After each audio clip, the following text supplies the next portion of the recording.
Hi, everyone. Welcome to Big Apple Mountain Tarot. I'm your host, Mike Rusnak. And I'm the other host, Everest Hall. Today, we're very excited to talk to you about the lunar eclipse that's happening May 5th. It's a Scorpio eclipse. It's Taurus season. It's a big one, a really, really big one, and it's loaded with fixed sign energy. Yes, it's kind of fated. It's a fated eclipse. Yeah. And let's just say thank you to our new subscribers, first of all. Oh, yeah, and everyone... Thank you so much. And everyone who's been commenting. I know I'm not super quick on responding to the comments, but I read them all, and I really appreciate it. I find it really fascinating on how we've been doing with our little program here, and we just want to thank you. And before we start, I just want to say we're thinking about starting a series on relationships and love. Yeah, why not? I mean, we're such a good couple. Let's lovers, Let's talk about the signs and love and get into that. So we're going to work on that coming up next. But right now, Mike, would you tell me about this event that's happening? I'd be happy to. Everest. I haven't really studied up on it. I'm going to rely on this man's mind. Okay. All right. Okay. So it occurs at 10:34 a.m. Pacific time, so that's 11:34 Mountain Time, 1:34 Eastern Time. Okay.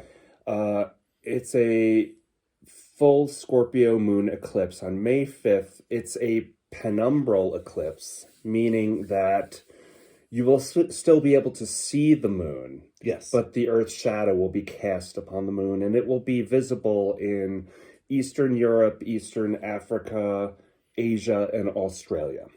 Oh, okay. Now, this moon, this eclipse, rather, is coming on the heels of a solar eclipse that happened on April 19th involving the Aries new moon. And it was the second Aries new moon, which is really interesting. It was odd because it was a late degree Aries. Yes. Even though it's Taurus season, it kind of like hammered that Aries energy in. It was a double reminder telling us, think about ourselves and what we stand for as we move into Taurus. Think about our values and what makes us, because this moon is about shedding what isn't helping us.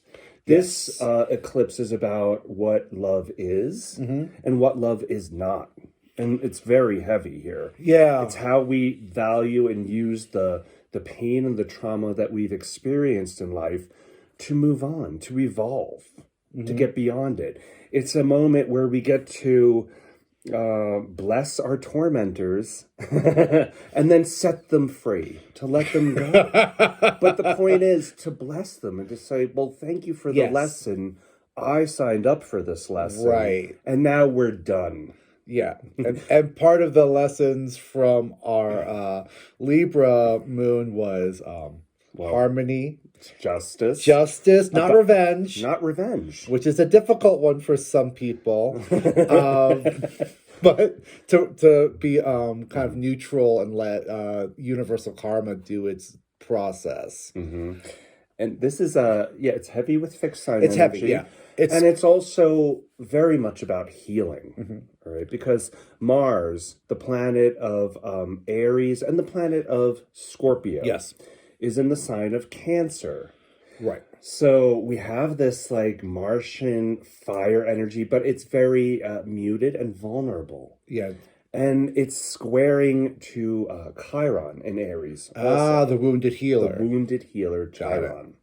Got it. It's also Scorpio, so it's going to be emotional. And we're riding on the Beltane Samhain axis here. We're just before May Day, where we plant. Yeah. Oh, wait, can I just say what it is? Go ahead. So it's the midpoint between the equinoxes, right? Isn't it? It's between the equinox and the solstice. It's the midpoint between the equinox and the solstice. Okay, so it's the midpoint between spring and summer. Yes.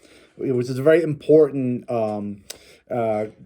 holiday and moment traditionally, especially with our Wiccan friends. Yeah. It's a great time to... get the maypole out. And it's time to plant. But before you could plant, you need to dig up, like we're digging up the grass in the garden, the clumps of grass. what's not going to work for us, dig Yes. up what is garbage, what's dead, and to cast it out, to bury it. Right. And Beltane's it was a fire ceremony.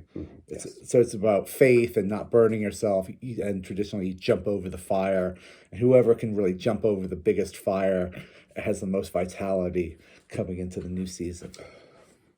Okay, so this conjunction, all right, we have, this eclipse is going to be loaded with Uranian energy, apart from being loaded with fixed sign energy. Surprise, surprise. Yeah, so we have Uranus in the sign of Taurus at 18 degrees, then we have the Sun at 14 degrees, Mercury is in retrograde at 8 degrees, so this is a time more of reflection and less communication. Yeah.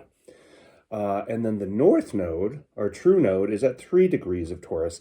Also, Jupiter is at 27 degrees of Aries. Got it. So this is all being gathered together. So there's Uranus, there's the North Node, there's the Sun, and there's Jupiter And Mercury. and Mercury all oppose the Moon. All oppose the moon. Okay. And Uranus, the sign of Aquarius, the planet of Aquarius, is cutting through the bullshit. Yes, there might be surprise revelations as they happen during these moments. If you're paying attention to the moon and the workings of the moon, you'll be ready for it. If you're asleep, it might be a rough time for people. And it's a full moon, so it's kind of talking about the end of that energy, a completion of the energy. Yes. So you might be seeing surprise epiphanies that are corresponding to the endings and also the beginnings of things. Yes, and eclipses have that have a way of shaking us up, waking us up, and putting us back on our timeline. Yeah. So something that we were dreaming about getting done, maybe that was on the back burner. It's happening now. It's happening. There's no other way. Yeah. So it's really, really exciting. An exciting time. It is. I just kind of talking to like friends. I've been like really like chatty with like all my old friends. But the friends that I have that aren't big astrologers or really into woo-woo, it's interesting to see them thinking about moving, about changing jobs. And They kinda, are. Yeah. My friend over in New York, who's been there forever, is just like, I gotta go. I gotta leave. It's kind of that. Go time. It's go time. So don't be surprised if there is an urging, a call to something new and a change. Follow it. Be brave. It's exciting. Be brave. It's the greatest time for breaking up. Oh yeah. From a relationship that's not serving you. If you're in a relationship where you're maybe appeasing one another, accommodating one another, enabling one another. Yes. It's time to stop that because you're not really growing. You're not really serving anyone. This is about breaking up with people, places, things, and behaviors that are pulling you down. And just keep asking yourself this question. Why is my heart heavy right now? Right? What is it that's bringing my heart down? And that's like a common emotional state for many people on Earth, but it's not a natural one. And you don't have to feel a heaviness. And if there's a heaviness, kind of, if you wake up and you just kind of like are dreading the day, that's really not. Well, that's the frequency that you're finding a match for your day. Try to keep your spirits high. Try to laugh. Yeah. Venus, the sign of the planet of Taurus, is at 27 degrees Gemini, and it is squaring to Neptune in Pisces at 26 degrees. So this is a really good time for poetry, just creating beauty of every kind. So that's singing, dancing, painting, cooking, rearranging the furniture, cooking, renovating, gardening. It's really about nature, though, because Taurus, it's nature. It's about immersing yourself in nature. And we've been doing that. We've gone up the mountain. We're going to go to the Great Sand Dunes after Mercury goes direct, so we're not traveling during Mercury We've been retrograde. doing some gardening, and we're also doing a lot of cob on our house. We're doing a lot of mud a lot of work. mud work out here in New Mexico way. It's very Scorpio. Yeah, it's a very Scorpio energy. So it's so Taurus is kind of like what nourishes you, and being really careful and choosing what's nourishing you and what you're bringing in. And with Uranus in the sign of Taurus, Yeah.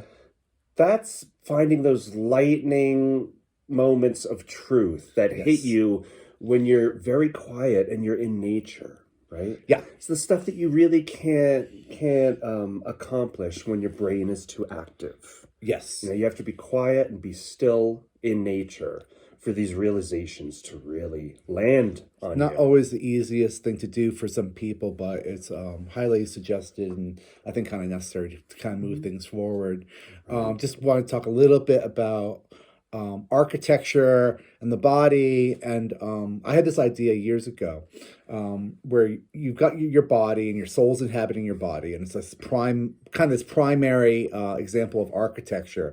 And what you bring in and how you eat and the water that you drink and what you nourish yourself with supports your soul, but it also kind of relates to your house and to your car. And so it's a really nice time to clean up and things that are bothering you with the house and with your car, to kind of exercise out that old energy. And it's a great moon for exorcism of all great forms. For exercising and exercising. Yes. Yeah, for eliminating and for moving around. And getting a little healthy. I wanted to mention also, so the fixed sign energy, we also have Pluto, 0 degrees, and Pluto is retrograde in Aquarius, and that is squaring to our south node, which is in Scorpio. Also, Lilith, dark moon Lilith, is in Leo at 13 degrees, and that is also squaring to this conjunction, the Sun, Uranus, Mercury, and the North Node in Jupiter. Got it. So this is, again, all about healing. And Lilith is that dark feminine energy, that untamed part of ourselves where we bump up against another and we just cannot. Yeah, it's like it's a tension, it's a bruise, but it's more than that. It's unbridled nature. It's an unbridled. It's a wound point, much like Chiron. People being born at this time with their dark moon in Lilith, in Leo, might feel that they don't have enough attention. You know, they're not getting the attention that they crave from their friends, their family. They don't feel at the center of things enough. It's a feeling of inadequacy. They might feel kind of strangely uncomfortable with themselves. Insecurity. Yes, insecure, like they crave attention, then they don't know what to do with it. Right. And then Mars with Cancer is like a real kind of defensive, vulnerable, defensive kind of protective of your home and your tribe and the people around you. And it's just so beautiful for lending us that empathy that we need to go through this high charge time. Right. And really, people have been keeping it together. As polarized as everyone says that they are, I'm not really seeing it that much. You know, I see a lot of tragedy going on, but it's not everywhere at once. No, it's not. It's, like the spectacle of the news. People are going with their higher intention nature. They are. Right. Things aren't falling apart. People are cooperating. We have to remember this, that so much in humanity is holding together. Right. And there's an element with this kind of double Aries moon that we went through about personal accountability and personal responsibility. We've been talking, if you've been following this, about futurism and how important it is to be mentally projecting an image of your perfect future. And as we do it collectively, it really is going to kind of help everything move forward in that way. But personal health is communal health, right? Personal health is communal health. I can't talk about that enough. You don't own your health. If I get sick and I get Mike sick, it's a shared thing. And then if I get my parents sick, the whole town gets sick. Yeah, and then we drag the whole town down. Yeah, and it's not just health. It's not just physical health. It's mental health, emotional health, and spiritual health. Yeah. You've got a responsibility to the community, which isn't a burden; it's a blessing. Very good, Everest. Thank you very much, says the Aquarian. And just two more things to say about this eclipse. When this happens, when this eclipse happens, the moon in the sky. Oh, yeah. Oh, this is amazing. This is fun. The moon in the sky will be at the abraxas. At the apex, at the fulcrum of the scales of Libra. Right. So the constellation Libra, you got the two stars, and then the fulcrum. The moon will be over the fulcrum, reminding us about this Libra moon that we've just had too, as well as the Venus. Venus is also going to be in the sky, right in between the horns of Taurus, and so right beautiful. At the apex of the Club of Orion. Too. Right. So that's kind of major. This is a major eclipse. Yeah, it's so big. May's really, really big, and the fulcrum of Libra. It's the abraxas point. The Romans would call it abraxas, where there's a leveling out, and nature just always wants to level everything out and create this evenness. Yeah, and so we can just wants to eliminate those freakish outliers. Let's call them what we just cannot tolerate, and that's okay. And it doesn't happen overnight. It's a longer process, but it's part of this mechanicism that's moving things forward in this way that just makes me so giddy. I know, I'm very giddy. I'm really and let's talk about these cards here that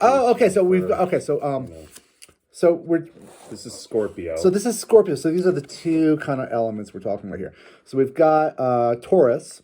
There we go. So it's not in front of my face. So it's the Pope, and between two pillars, much like the High Priestess and the Moon card. It's talking about those binaries. And these two priests, and they're taking up the reins. They have the keys here, and their robes have the Rose of Sharon and the Lily of the Valley here too, right? It's talking about purity in nature. Yes. And a trust in Taurus is a very fixed. It's like the most fixed sign of the fixed signs, but it's all about establishment, keeping the faith, and about like the same as it ever was. Same as it was, but like nourishing yourself in like a real stable way that produces logical results, and trusting in those logical results to get you somewhere and to fuel your body and your soul. And then on the other side, Scorpio, which we all love talking about Scorpio because they're the sexy sign, the dangerous sign, the poop sign, the poop the and excrement and sex sign. Yeah, they're the fun sign. So here we have Death coming in on a white horse. He's in armor, and he's laying waste to everything that existed so it can be reborn anew, much stronger and stable. And it's a force that you cannot resist. Death happens to us all. Change is inevitable. Great equalizer. Yeah, we all poop. And so these are the energies we're really kind of dealing with, which are really primary and very exciting. Yeah. With that, do you want to go to tarot, or we're in tarot now. We are in tarot, but do you want to do the cards, or yeah, sure. Okay. Yeah. Let's reshuffle these, or just use this deck. Okay, we'll use this deck. Okay. I'm going to pause it. Okay. So we're back with the tarot portion, and just to reiterate for this eclipse, if there is no drama going on in your life, good for you, and don't go looking for any. Don't go chasing waterfalls. Yeah, right. Stick to the rivers and the lakes that you're used to. Yeah, if that's the case, then just keep going with Taurian activities, beautifying. All right, beautifying, beautiful food, plants, painting, drawing, dancing, singing, whatever Yeah. you can. Deliciousness, the deliciousness of life. Bring that deliciousness into the world. Yes. You know, bring it in. And then also kind of think about like what isn't helping you, what's weighing you down spiritually, emotionally, and do your kind of like concentration to exercise it. I'm wearing this Michael Reynolds t-shirt. It says, "Fuck you, I don't need you." Fuck you, I don't need you. He was an architect who lost his license for practicing earth building. Mm-hmm. And he's our local celebrity here. He's the Taurus Earthship guy. Earthship architect. All right. And he just went his own way. Let's cut that. So we're going to pull one card for each sign, and we're going to focus on elimination, exorcism, excrement, what you need to get out of your system. So here we go. Aries. Oh. Okay. Aries. So we have the Queen of Wands here. I almost feel like this is, now that I said what you need to get rid of, I feel like kind of this is what you need. Should we pause? No, let's keep going. Because there's a multiple sides. So this speaks to me about the intuition of this character. Oh, there we go. Aries. So Aries can be really kind of bold and forward and forceful. But listen to Mars. But Mars is in Cancer. So listen to your softer part and trust your intuition. This little cat right here tells us that although she's the boss of her own fiery goodness, she's listening to her intuition and careful not to run over people. Listen to Snuffles the cat. Snuffles the cat right here. It says Snuffles knows best. Yeah. And she's also kind of actively looking to the side and about to get up, but she's taking a pause. Mm-hmm. Taurus. Hey. Ooh. Okay, so Taurus. It's the card of here we go. We got Venus right here. It's the Empress. Mm-hmm. The Empress wants everything to expand. She is the force that makes the flowers grow, that makes the grass grow, that makes the waters run. She's an expansive nature. Maybe Taurus, just kind of check yourself when it comes to your earthly pleasures, perhaps. Check your values. Yeah, and make sure that your values are working for everyone, not just you. Yeah, make room for others. Yeah. And there's a certain amount of flexibility. You know, nature is inherently flexible and adaptable. So, like Taurus. No. So we have a lot of Taurus friends, so we can make fun I've got so many Taurus. Yeah, so friends. we can make fun of you guys. Mm-hmm. So yeah, make room for other people's values. Gemini. Okay. Oh, that's beautiful for Gemini. Yeah. So what would you say about this one, Mike? Well, I would say just be careful about thinking in binaries. Yes. You know, it's either this or it's that. It's yes or it's no. There's a lot of gray to take into the consideration too. And you're doing things by moonlight, so you're not quite clear what's going on. And if you're overprotective with yourself, then you could become like the crustacean down here. Yeah. Which is, it's kind of weak. Yeah, the crustacean's weak. And there's also, just thinking about that, the dog and the wolf, and binary thinking, be careful of naming people as enemies and friends. Exactly. And our judgments on them, we can be kind of quick to come up with a narrative that fits your emotional space. Not everything needs to be categorized. No. Okay. Gemini. Now we're Cancer. Ooh. Okay, so here... That's a strong card. This is a really strong card for Cancer. Mars is in Cancer. We're talking justice here. So this is the card for Libra. It has to do with karmic energy, collective karmic energy. Here we have the little fulcrum where we're having the balance point. So it might be a very rough eclipse for Cancers. Yeah. You know, being a water sign and the Scorpio eclipse, but Cancer, Mars in Cancer is trining everything. So this may be very uncomfortable to move to get through this time. Yeah. But it's necessary. Yeah.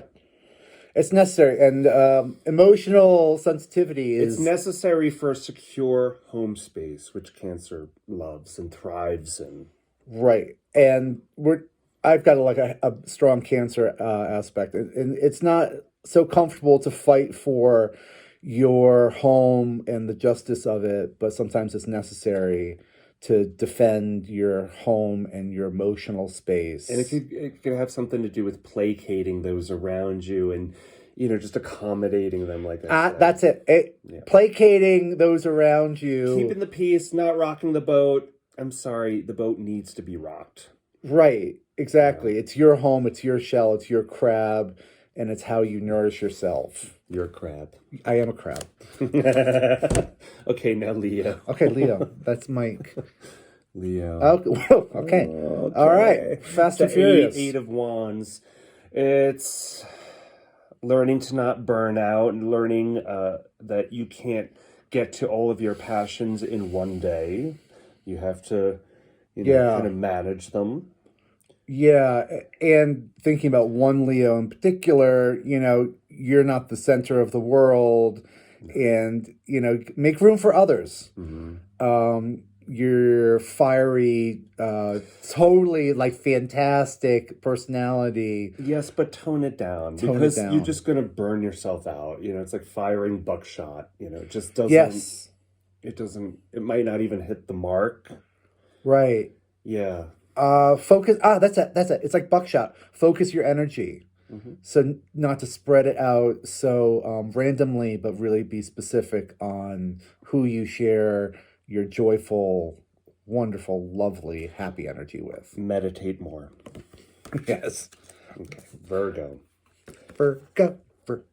Okay. Virgo, it's a mystery. Yeah. I love this card. It's so crazy. So here's this figure. He's in shadow. Mm-hmm. They're in shadow. All the gifts of these eclipses are coming out right now. We don't know. We don't know what to make of it. It's a puzzle. It's confusing. How do you categorize this? All these cups, all these emotional cups with these mysteries in it. How do you categorize it? Well, lucky for Virgo, they love to take action and to work on puzzles, and this is something to do to fit these pieces that don't seem to go together. Yeah. To somehow make sense of it. So I would suggest just kind of be a little patient here and give it time. Mm-hmm. You don't need to figure it all out today. It can take a while, and sometimes it takes a lifetime to figure out these emotional Go back to cleaning. Go back to just cleaning, organizing, beautifying your surroundings. Stay with that until something comes up, and then you need to move. Mm-hmm. Virgo, Libra. Okay, so we have emotional satisfaction for Libra. Libra is it's ruled by Venus, right? Venus, yeah. Venus. Okay, so Venus is going to be in Gemini. Mm-hmm. And this card's kind of a hard one to talk about because there's emotional satisfaction, but there's also a haughtiness that comes with it, where you're just about to complete the cycle. It's the 9 of Cups, and so you're really proud of yourself, but there's almost like a warning on not to be too haughty, not to be too sure that everything you feel is what you know. Bingo. Yeah, don't be so sure. And Libras have this tendency to understand two sides of every topic to the point where they don't know where they themselves stand on anything. Got it. So, sort of like the moon card, with Gemini. Binary Be careful thinking. of binary thinking. Yeah. You still got a little ways to go there. And your feelings aren't everyone else's feelings. No. And it's almost like there's like these cups on a table with a curtain, and it's almost like it's hiding what's happening behind it. It's a little bit obfuscation here, you know. It's a show. It's a show. Almost like the Ten of Cups. It's like, is this real? Is this a play? And what are we doing? You know? Yeah, who are you, demonstrating this emotional satisfaction for? Is it for yourself or is it for someone else? Who's this performance for? What are these emotions serving? Ask yourself through this eclipse, where is my heart heavy? Yeah. Scorpio. Scorpio. Okay, of course. The Seven of Wands again. It's like fighting in circles. It's an imaginary argument. Yeah, defensiveness. Why are you feeling defensive, Scorpio? What's making you feel defensive? Is it the people around you who are not really understanding where you're coming from? Are you doing something that's creating this defensiveness?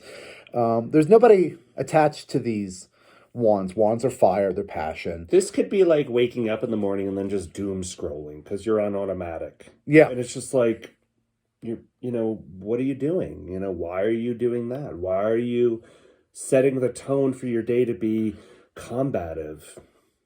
Yeah. Out of habit. Has there been some lessons you haven't really paid attention to? Have someone been saying something that you haven't been paying attention to, which is kind of creating this misunderstanding of the world?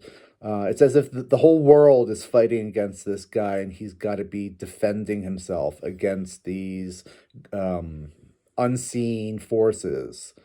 It doesn't have to be like that. It doesn't. Remember, this eclipse is about breaking up with people, places, things, and behaviors. Break up with that. All right, so now we are Sagittarius. Okay, Sagittarius. Four of Pentacles. Pentacles are money. They're also value.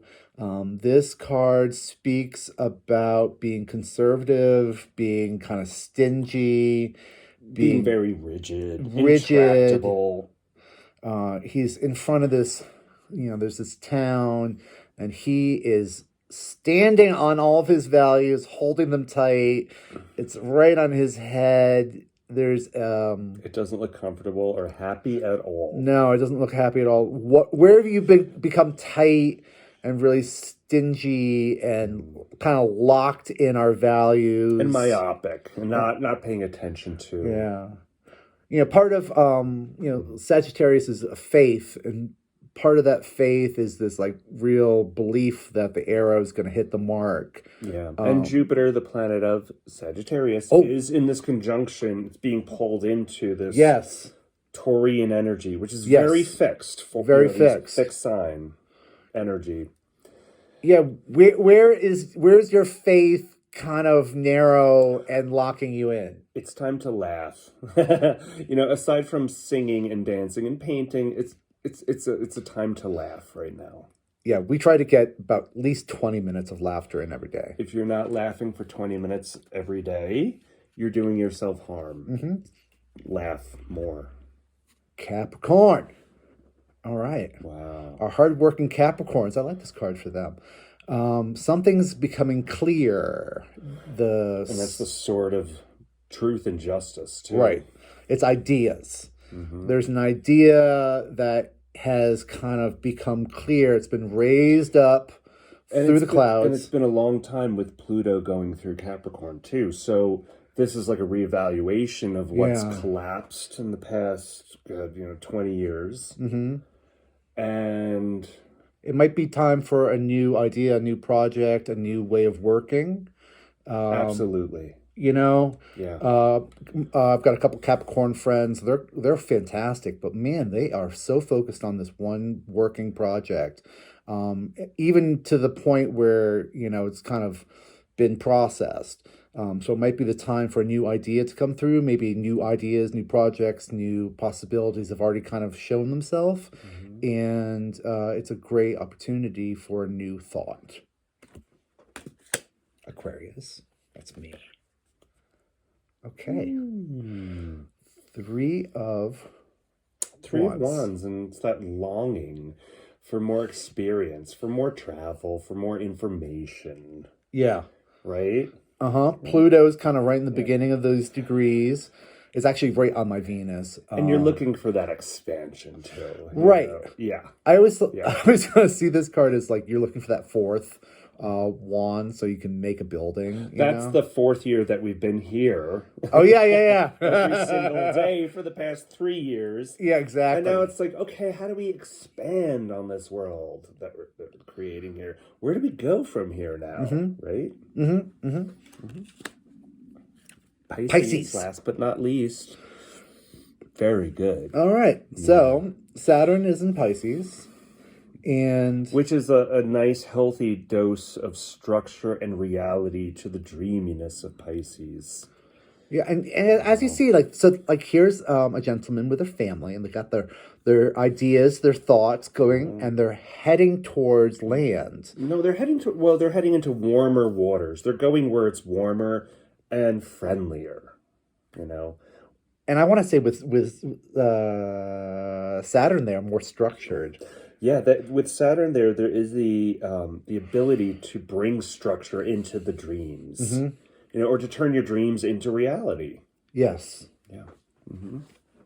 Yeah, it might have been hard for Pisces, and they're such a sensitive sign, and they're so wise in some ways, and then naive in other ways. And that's rough. But this is them shifting off. Moving on to warmer waters. And with that, I think everybody should move on to warmer waters during this eclipse and kind of get rid of everything that's holding you down. To do a real deep dive into the deepest, darkest parts of you and to come back with pearls of wisdom, What is it and why is it? Yeah. What's bringing my heart down? Keep asking yourself. Yeah. And with that, we'll leave you, and thank you so much for being here. Thank you. We love you. Thank you for the likes, shares, and watching. We really love it. Bye-bye. Bye.